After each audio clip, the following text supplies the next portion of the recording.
peeps, and welcome back to Fandom Quest. So I was asked in the comment section of one of my videos how to make ears. Now, here's the thing. There's a bunch of different types of ears that you can make. And so today we're just going to be covering what I refer to as humanoid ears, which are ears that blend into your own ears as extensions. So things like elf ears, fairy ears, and stuff like that. But most of what I'm going to be doing today is fish related for future cosplay ideas. I actually have been planning a cosplay that's coming up eventually.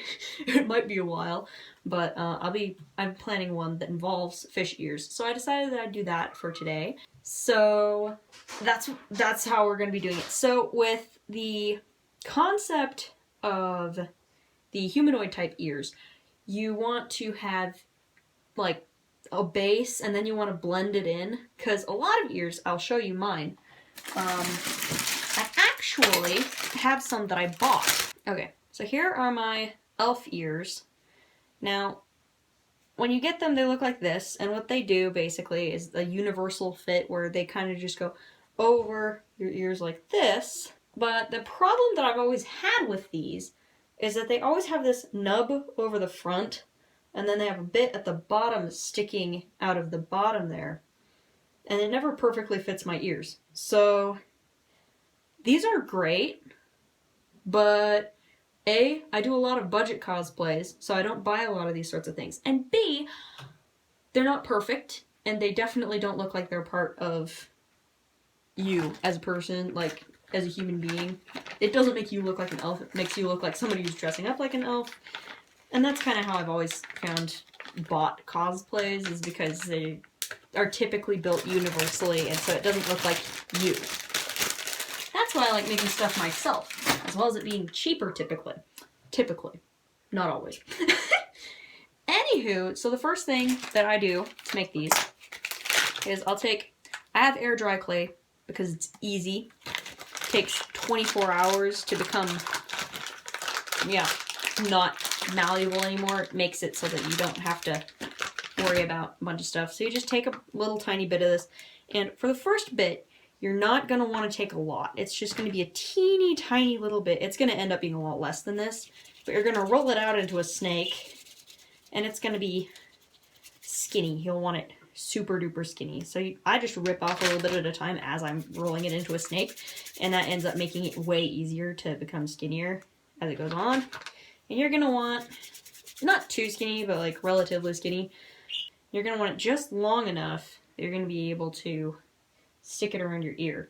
So you want a teeny tiny little bit of a nub out the front, unlike the other one that goes like halfway down my ear. And you're going to want to tuck it behind your ear and morph it to the shape, and then you can rip off the bit that hangs out the bottom.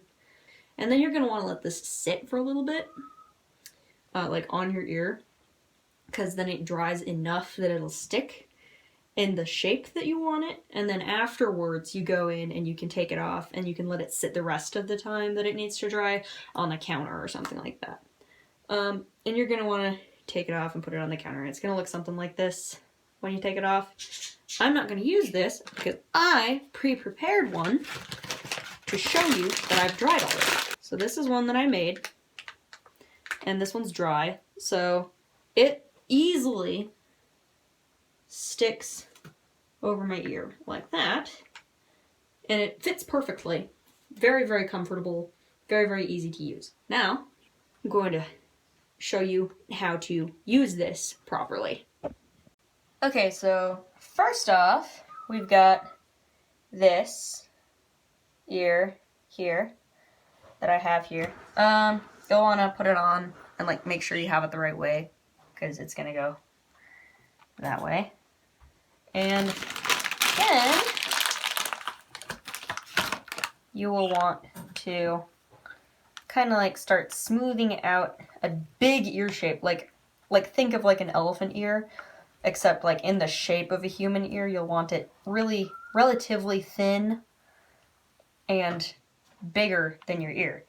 Then you sit the outline of the ear on the outside, and I have already made one that I'm going to show you how it fits later, but I want to make it match this, so I'm going to try and get it to around the same area and shape in general.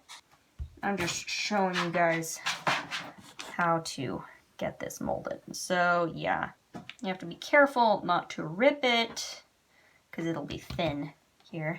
And you'll want to like start molding it into the right shape and getting it pointy on some parts and flat on others, and you'll want to smooth it out, and you'll want to make it somewhat similar to what you have on the other ear, because this is a mirror reflection of what you have. I know this is not the most ideal way of doing it because there's like tools that that you're supposed to be able to use, but I don't have those, and I like doing things by hand anyway, so it works out for me. So then you'll want to sit that on the ear itself, and you'll cut out the bit around it, and then you can wrap it, the wet clay parts, around the dry outline that you have. And then you're going to want to peel it off, and you can shape it into the point and the curve that you want it to look like. And you can put it on your ear for reference, and it'll be a little bit drier by then, so you can move it around and stuff like that. And that's basically how you get the shape like this. And it should end up, eventually, looking something like this. And I'll show you guys what that looks like. And then, after you are done with waiting either waiting 24 hours, like with my clay, or baking it if you use baking clay. Whatever you use, the clay should dry, and then you will have, and you're able to put it on your ear. But you have the same problem that you had with the elf ears that I have, and that is that you just don't, it looks like it's hanging on your ear. And it'll fall off relatively easily, and nobody likes that. It's very frustrating when your props start falling off if you're cosplaying.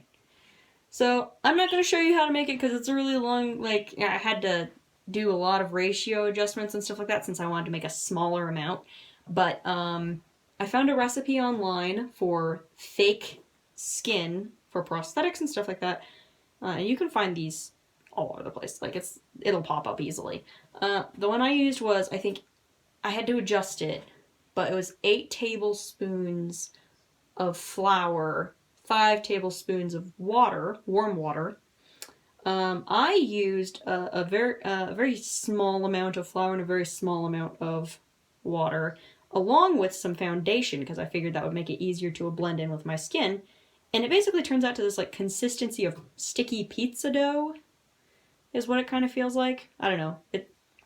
It's like cooking dough because it's made of flour and water.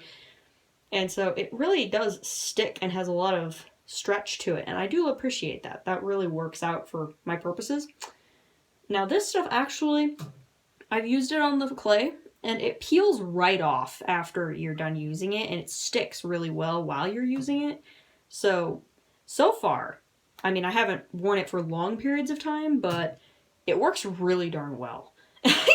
And it really does dry out and crust on the outside of it, so it works. You can paint over it and stuff like that, which is what I'm going to be doing in a later video. So I'm going to show you how to do this. Basically, is you can put on your prosthetic here, get your hair out of the way.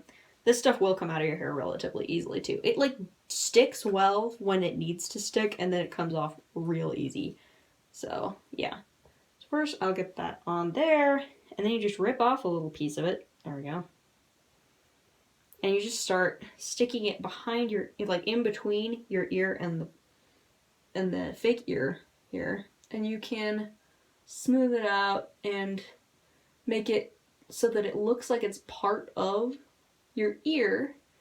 And you can smooth it out as much as you want because it can be used for,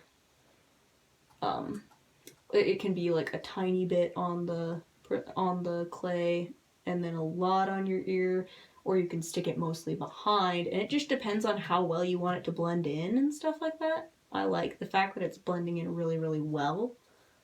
But yeah, so you can do that for a while.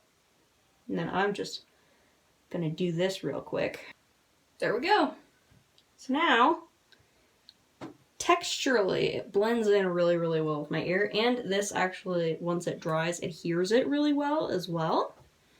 And then after it's done drying, you can paint over it. And then you don't have to really worry about getting the paint off because you can just paint over it later. It's like the ear is really reusable and really user-friendly and stuff like that. So I'd say it works out pretty good. If you want to seal it, I'm sure there's ways of doing that. That should work.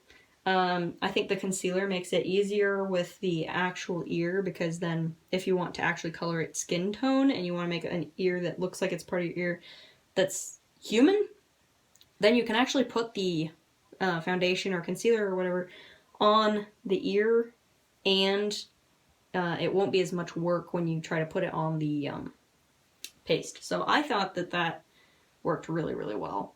Yeah, so that's what it looks like. Final product there. I'll be using this in future cosplays. You'll see how it can be integrated. And yeah, I think we'll be moving on next week to the other kind of ear that I know how to make, which I refer to as anthropomorphic ears, which are more animal than human. So basically, ears that you can put on the top of your head. So yeah, thank you very, very much for watching, and I hope you have a wonderful week.